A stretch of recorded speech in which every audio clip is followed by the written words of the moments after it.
नाजरीन, सेनेटर अनवारुल हक काकड़ पाकिस्तान के 8वें निगरान वज़ीर आज़म बन गए। क्या इंतखाबात नवंबर में अपने वक्त पर होंगे? निगरान हुकूमत पर एक तफसीली डिस्कशन। आज की वीडियो में निगरान हुकूमतों के कवानीन, निगरान हुकूमतों की कारकर्दगी और गुज़श्ता 7 निगरान हुकूमतों के बारे में तफसीलन बात होगी। आपसे गुजारिश है कि ये वीडियो आखिर तक ज़रूर देखिएगा। चैनल को सब्सक्राइब करना, वीडियो को शेयर करना भी मत भूलिएगा। बिस्मिल्लाहिर्रहमानिर्रहीम। नाज़रीन, पाकिस्तान में अब तक 11 आम इंतखाबात का इनेकाद हो चुका, जिनमें से 7 इलेक्शन निगरान हुकूमत की ज़ेर निगरानी हुए। याद रहे कि जब 1973 का आइन वजूद में आया था तो उसमें निगरान हुकूमत की तश्कील के हवाले से कोई ज़ाब्ता मौजूद नहीं था। चनाचे 1973 का आइन आने के बाद 1977 के इलेक्शन हो या गैर जमाती बुनियादों पर होने वाले 1985 के इलेक्शन या गुलाम इसहाक खान की सदारत में होने वाले 1988 के इलेक्शन, ये तमाम इंतखाबात किसी निगरान हुकूमत के नीचे नहीं हुए। दर हकीकत 1990 के इलेक्शन से पहली मर्तबा पाकिस्तान में निगरान हुकूमत की तश्कील की गई, जिसकी निगरानी में इलेक्शन हुआ, और ये वही वक्त था जब पाकिस्तान में निगरान हुकूमतों की तारीख का आगाज़ हुआ। 1990 के बाद से 2018 तक जितने भी इंतखाबात हुए वो निगरान हुकूमतों की ज़ेर निगरानी हुए, मासवाए 2002 के इलेक्शन के जो परवेज़ मुशर्रफ की हुकूमत की निगरानी में हुए और उसके लिए अलग से सेटअप तश्कील नहीं पाया था। पाकिस्तानी सियासत की तारीख पर नज़र रखने वाले माहिरीन ये कहते हैं कि 1977 के इंतखाबात के फौरी बाद निगरान हुकूमत की तश्कील का तसव्वुर पहली मर्तबा पाकिस्तान में उभरा था। पिलडैट के सरबराह अहमद बिलाल महबूब हैं, वो कहते हैं कि 1977 के इलेक्शन के उस जो नताइज बरामद हुए थे इलेक्शन के बाद, उसके बाद ये ख्याल पैदा हुआ था कि इलेक्शन की शफाफियत को बरकरार रखने के लिए और एक बेहतर इलेक्शन करवाने के लिए निगरान का सेटअप होना ज़रूरी है। अगर निगरान हुकूमत के बारे में आइन पढ़ें तो मामला बड़ा सीधा सादा है कि हुकूमत की रुखसती के बाद वज़ीर आज़म और कायदे हिज़्ब इख्तिलाफ की मशावरत से आने वाले निगरान वज़ीर आज़म 90 रोज़ में शफाफ इंतखाबात का इनेकाद यकीनी बनाकर इक़्तिदार नई हुकूमत के सुपुर्द कर देंगे। लेकिन इसके बावजूद शहर इक़्तिदार में गुज़श्ता कई हफ्तों से कुछ ऐसे खदशात और सवालात गर्दिश कर रहे हैं जिनके जवाब सियासतदानों से लेकर सहाफ़ी सभी तलाश कर रहे हैं कि निगरान वज़ीर आज़म कौन बनेगा, क्या इंतखाबात नवंबर में अपने वक्त पर होंगे और क्या एक लंबे अरसे की निगरान हुकूमत लाने की तैयारियां हो रही हैं। माजी के वाक़यात, मौजूदा हालात, मुख्तलिफ स्टेक होल्डर की गुफ्तगू और बयानात की मदद से आज की वीडियो में निगरान हुकूमत पर एक तफसीली डिस्कशन होगी। सबसे पहले सवाल ये पैदा होता है कि निगरान हुकूमत कैसे कायम होती है। पाकिस्तान में निगरान हुकूमतों का क्या आइन की शिक 224 के तहत अमल में आता है, जिसकी झैली शिकों के मुताबिक अगर शिक 58 के तहत असम्बली तहलील हो जाए तो सदर मुमलिकत वज़ीर आज़म और कौमी असम्बली में कायदे हिज़्ब इख्तिलाफ की मशावरत से निगरान वज़ीर आज़म तैनात करेंगे। ताहम ये तैनाती सदर मुमलिकत का इख्तियार नहीं, बल्कि ये कायदे हिज़्ब इख्तिलाफ और वज़ीर आज़म के इत्तफ़ाक़ राय के बाद अमल में आती है।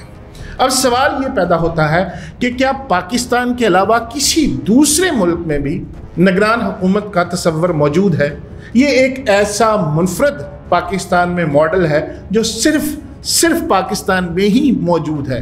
कई साल पहले 1996 में बांग्लादेश ने भी निगरान हुकूमतों का तजर्बा किया था और इंतखाबात के दौरान सुप्रीम कोर्ट के रिटायर चीफ जस्टिस साहबान की सरबराही में गैर मुंतखब निगरान काबीनाएं बनाई, मगर बाद में इसे ये तर्ज अमल गैर पैदावारी महसूस हुआ और नतीजतन 2011 में ये निज़ाम ख़त्म कर दिया गया। और अब ये सवाल पैदा ये होता है कि निगरान हुकूमत का काम क्या होता है, निगरान हुकूमतें क्यों बनाई जाती हैं। पाकिस्तान में निगरान हुकूमत की असल जिम्मेदारी आम इंतखाबात में मुंतखब होने वाली हुकूमत के इंतज़ाम संभालने तक मुल्क के रोज़मर्रा के मामलात चलाना होता है और इसे फ़ैसलों और पॉलिसी साजी के हवाले से मुंतखब हुकूमत जैसे इख्तियारात हासिल नहीं होते। मगर इस बार की निगरान हुकूमत माजी की निगरान हुकूमत से मुख्तलिफ कैसे होगी, ये भी एक सवाल है। जुलाई 2023 को पार्लियामेंट के मुश्तरका इजलास में इलेक्शन एक्ट 2017 के सेक्शन 230 में जो तरमीम की गई, इसके तहत निगरान हुकूमत अब रोज़मर्रा के हुकूमती अमूर निपटाने के साथ साथ पहले से जारी मंसूबों और प्रोग्राम से मुतल्लक इख्तियारात इस्तेमाल कर सकेगी और अहम पॉलिसी फ़ैसले भी ले सकेगी। निगरान हुकूमत के इख्तियारात में इजाफे के लिए इलेक्शन एक्ट में तरमीम की गई। वो तरामीम क्या है, इसके बारे में भी मैं आपको थोड़ा सा बताता चलूँ। इलेक्शन इस्लाहात से मुतल्लक इलेक्शन एक्ट 2023 बिल में 54 तरामीम शामिल की गई हैं। एक्ट की शिक 230 की सब क्लास 2A में तरमीम करके निगरान वज़ीर-ए-आज़म के इख्तियारात में इजाफा किया गया है। बिल मंजूर होने के बाद निगरान वज़ीर-ए-आज़म को मज़ीद मालियाती इख्तियारात मिल जाएंगे, जबकि निगरान हुकूमत को भी इजाफी इख्तियारात हासिल होंगे। निगरान हुकूमत मुल्की मईशत के बेहतर मफाद से मुतल्लिक ज़रूरी फ़ैसले कर सकेगी, बैनुल-अक़वामी अदारों और गैर मुल्की हुकूमतों के साथ मुआहदे करने की भी मजाज होगी। निगरान हुकूमत का इंतखाब कैसे होता है, ये भी आपको बताना बहुत ज़रूरी है। अगर असम्बली की मुद्दत ख़त्म होने के बाद 3 दिन तक हुकूमत और अपोजिशन किसी एक नाम पर इत्तेफाक न कर सकें तो स्पीकर असम्बली एक कमेटी बनाएंगे। इस कमेटी में 4 नुमाइंदे हुकूमत के और 4 अपोजिशन के होंगे। इनके सामने दोनों तरफ से 2-2 नाम पेश किए जाएंगे। 3 दिन के अंदर अंदर ये कमेटी किसी एक नाम पर इत्तफाक करेगी, जिसमें से किसी को भी ये कमेटी मुंतखब करेगी। सदर पाकिस्तान इसे निगरान वज़ीर-ए-आज़म मुकर्रर कर देंगे। अगर कमेटी भी किसी नतीजे पर नहीं पहुंचती तो 4 नाम इलेक्शन कमीशन को भिजवा दिए जाएंगे। इलेक्शन कमीशन ऑफ पाकिस्तान 2 दिनों में इन 4 नामों में से किसी एक नाम को मुंतखब करने का पाबंद होगा। ये नाम सबको तस्लीम करना होगा और सदर पाकिस्तान इस शख्स को निगरान वज़ीर-ए-आज़म मुकर्रर कर देंगे।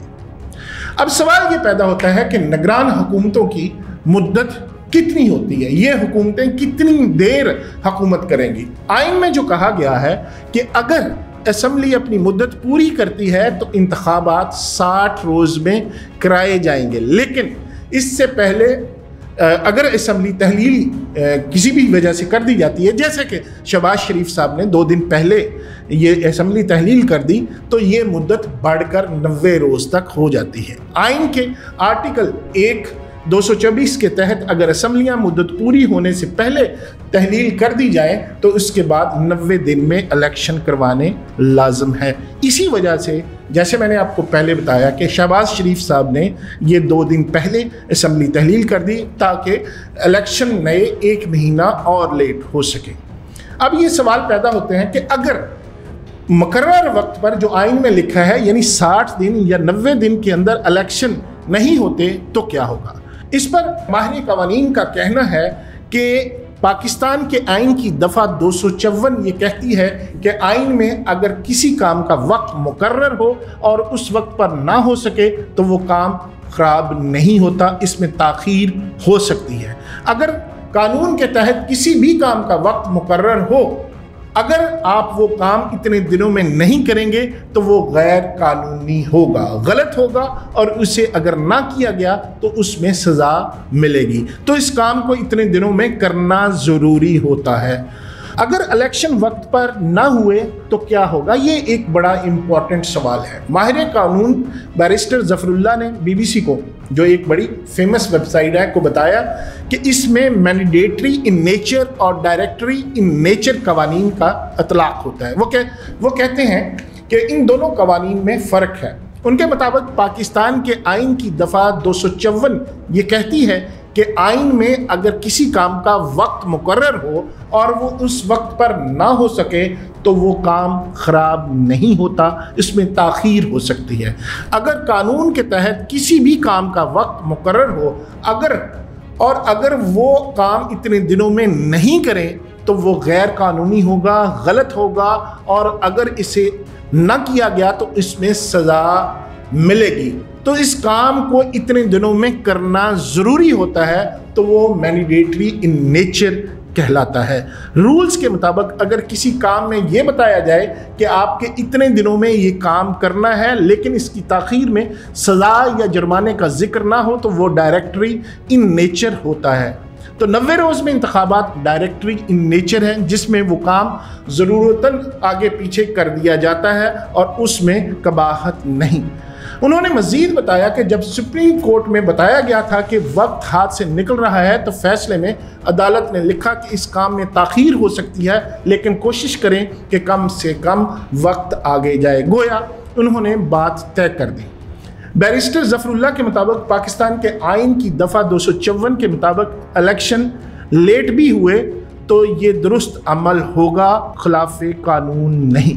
क्या हालिया इलेक्शन ताख़ीर का शिकार होंगे? ये एक बड़ा इम्पोर्टेंट क्वेश्चन है। मुल्क के मारूजी हालात 90 दिन के अंदर इंतखाबात का इनकाद यकीनी बनाते नज़र नहीं आ रहे। इसके अलावा मुश्तरका मफादात कौंसिल की जानब से नई मरदमशुमारी के मुतफ़िका तौर पर मंजूरी के बायस सूरत हाल यकसर बदल चुकी है, क्योंकि लाजमी आईनी तकाज़े के तहत ही अब अगले इंतखाबात के लिए इलेक्शन कमीशन को नई हल्का बंदियाँ करनी हैं। अगर इनके खिलाफ दायर होने वाली अपीलों पर फैसला सादर करना है, इस अमल में इलेक्शन कमीशन को कम अज़ कम 120 दिन दरकार होंगे। इसके लिए वफाकी वज़ीर दाखिला राना सनाउल्लाह पहले ही कह चुके हैं, साबिक़ अब तो हो गए, पहले ही कह चुके हैं कि साल 2023 में इंतखाबात का साल नहीं है।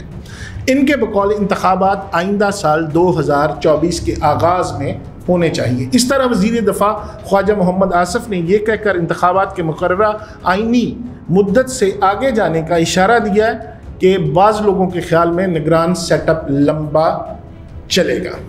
माजी में कौन कौन से आम इंतखाबात ताख़ीर का शिकार हुए और उनकी वजूहात क्या थी, आज की वीडियो में इस पर भी थोड़ी सी डिस्कशन और वो हालात क्या थे ये मैं बताने की कोशिश कर रहा हूँ। माजी में गैर मामूली हालात को वजह बताकर इंतखाबात मुलतवी किए गए। एक बार 1988 में जब मुल्क में सैलाब आया था, जबकि दूसरी बार 2007 में साबिक़ वज़ीर आज़म बेनज़ीर भुट्टो का जब उनकी वफ़ात हुई थी तो उस वक्त भी इंतखाबात लेट हो गए थे। वाज़ेह रहे कि बेनज़ीर भुट्टो के कत्ल के बाद इलेक्शन कमीशन ने ख़ुद इंतखाबात में इल्तवा का ऐलान किया था, क्योंकि मुल्क में कमीशन की इमारत जला दी गई थी और हालात इलेक्शन के लिए साजगार नहीं थे। ताहम इलेक्शन कमीशन की दस्तावेज़ात के मुताबिक सन 1988 में फ़ौजी सदर ज़ियाउल हक़ ने अपनी कौम से खिताब में मुल्क में आम इंतखाबात के लिए 16 नवंबर 1988 की तारीख़ दी थी। ये तारीख़ 90 दिन की मुद्दत से ज़ायद ज़रूर थी, मगर सैलाब या ज़ियाउल हक़ के त्यारा के हादसे की वजह से इलेक्शन मुलतवी नहीं हुए थे।